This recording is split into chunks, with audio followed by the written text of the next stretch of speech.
It's a pleasure to meet you, and I wanted to say, I'm proud of all of your works, and first of all, foremost, and just the things you do off screen as well, like your you're active in the political arena as well. And how do you feel? I know this movie is fantastic, and it's the era of the 50s. Yeah.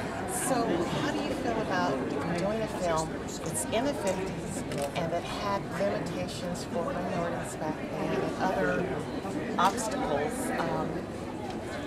Well, if I did a film in the 2000s, 21st century, there's obstacles and limitations for minorities and people of color as well, and women as well, So I'm the idea of doing the film itself and exploring that area, taking that particular moment, in time. 1950 is kind of like, I would say, a watershed year. You're 5 years after World War II. And you're 5 years before the Montgomery bus boycott.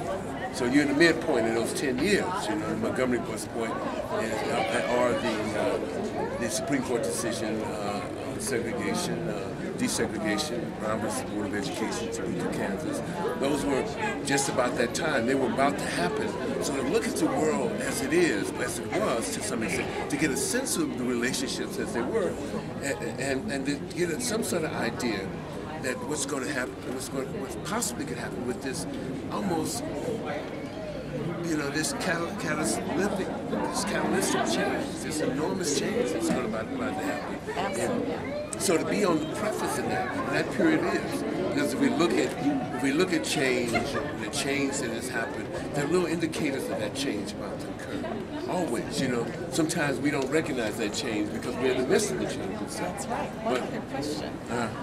1979 was one of your debut films with Clint Eastwood. Yeah. Alcatraz. Escape from Alcatraz. Yes.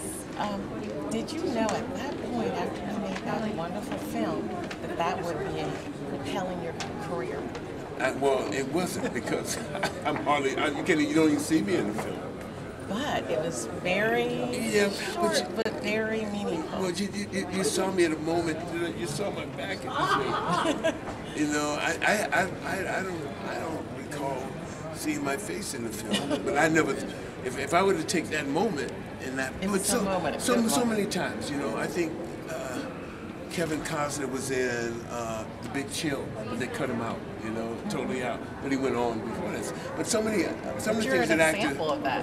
But examples, that happens with actors all the time. They get a little moment, and then in that moment.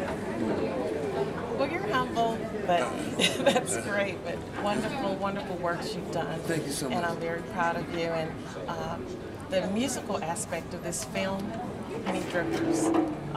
That's exciting. That's exciting. That's exciting. I bet. All right. Well, thank you so much. The pleasure's mine. Okay. The pleasure's mine. Donza. All right. Bye.